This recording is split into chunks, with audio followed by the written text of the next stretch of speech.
Hello.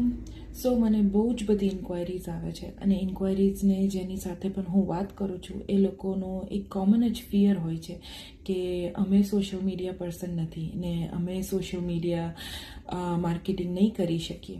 તો let me tell you this one thing કે તમે સોશિયલ મીડિયા આટલું બધું યુઝ કરો છો બધું જ માટે, લાઈક રેસિપીઝ જોવા માટે, ક્લોધિંગ્સ બાય કરવા માટે, શું નવું ટ્રેન્ડિંગ છે એના માટે, કોઈ ન્યૂઝ જોવા માટે. તો all those people are giving you that information કે તમારો એ પ્રોડક્ટ સોશિયલ મીડિયા પર અને એ પૈસા કમાઈ રહ્યા છે. તો આઈ ફીલ કે તમારે આ જ સોશિયલ મીડિયા પર યુઝ કરીને તમે પણ આવી જ રીતે કમાઈ શકો છો અને તમે સોશિયલ મીડિયાને તમારું સ્ટ્રેન્થ બનાવો, નોટ યોર વીકનેસ. અગર તમે સ્ટ્રેન્થ બનાવશો તો ડેફિનેટલી તમે આ સોશિયલ મીડિયા પર સક્સેસફુલ થઈ શકશો.